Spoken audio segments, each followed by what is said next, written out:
Bonjour à tous, c'est Asma du site eltestanglais.com. Aujourd'hui, on arrive déjà au 24e jour de ce défi 30 jours où je vous donne tous mes conseils pour réussir au mieux cet examen d'anglais.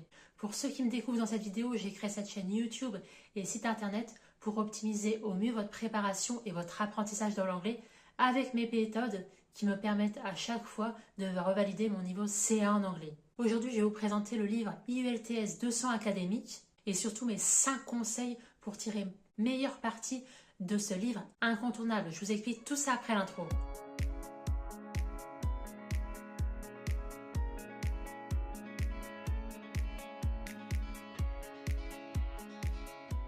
Alors pour rappel, si vous aussi vous allez passer cet examen d'anglais, n'hésitez pas à récupérer ma formation gratuite sur 4 jours qui vient vraiment, je pense, compléter cette série de 30 vidéos où je vous aide à démarrer sereinement, partie par partie, jour après jour, cet examen IELTS. C'est un test ultra intense qui dure 2h45 et je vous offre mes e-books pour avoir toutes les cartes en main pour optimiser au mieux vos chances de réussite et surtout d'atteindre votre objectif de score voulu. Justement, en parlant de ressources d'apprentissage, un bouquin qui devrait vraiment vous intéresser, particulièrement si vous passez l'IELTS académique, je vais vous présenter le livre 200%, spécifiquement conçu pour cet examen d'anglais, et mes 5 conseils pour optimiser au mieux votre préparation. Conseil numéro 1 pour tirer parti de ce livre, c'est de bien organiser vos révisions en amont, de planifier vos séances dédiées à l'apprentissage, parce que ce livre, il est ultra intensif. Vous avez accès à plus de 350 questions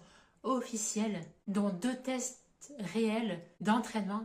Et d'ailleurs, pour tirer parti de ces 2 tests officiels, c'est vraiment intéressant pour vous de bloquer un créneau de moins 3 heures. Donc on a tous des emplois du temps différents. Ça va être important, dans un premier temps, de faire cette étape préalable, de prendre par exemple votre agenda Google, de bloquer à chaque fois les créneaux que vous pouvez dédier aux révisions et surtout mettez bien un rappel que c'est l'heure de réviser parce que ce livre c'est un vrai pavé, donc c'est important de diluer au mieux vos révisions pour éviter l'overdose. Dans ce planning que vous allez concevoir, vous allez dédier au moins 2 créneaux de 3 heures pour réaliser les 2 tests d'entraînement et vous n'allez pas enchaîner tout de suite avec la correction. Vous allez prévoir une autre session de révision, cette fois-ci intégralement dédiée à la correction.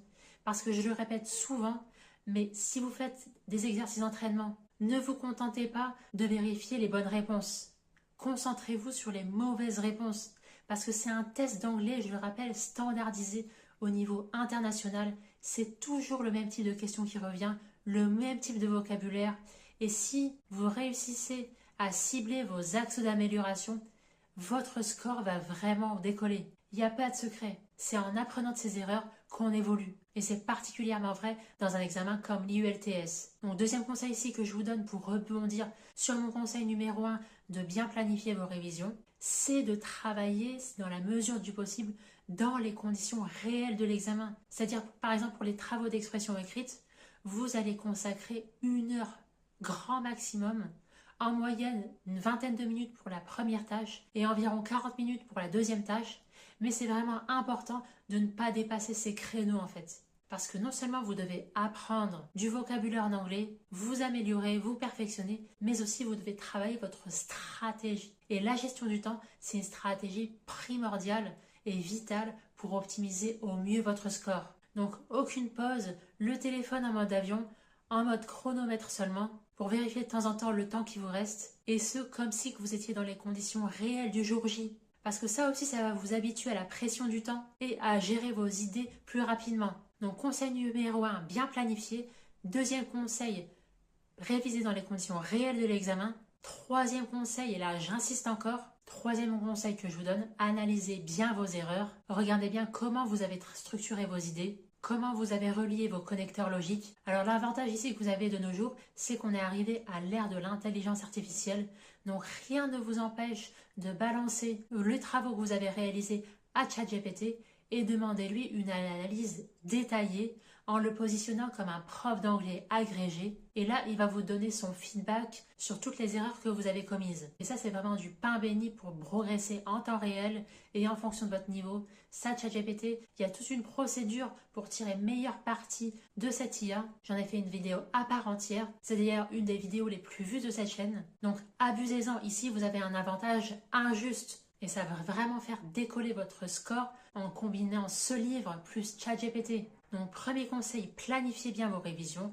Deuxième conseil, travaillez dans les conditions réelles. Troisième conseil, analysez vos erreurs avec ChatGPT. Et enfin, quatrième et avant-dernier conseil, intégrez bien ce livre dans une stratégie globale de préparation et d'apprentissage de l'anglais. Alors, je m'explique ici, ne comptez pas exclusivement sur ce livre pour progresser en anglais, pour booster votre score.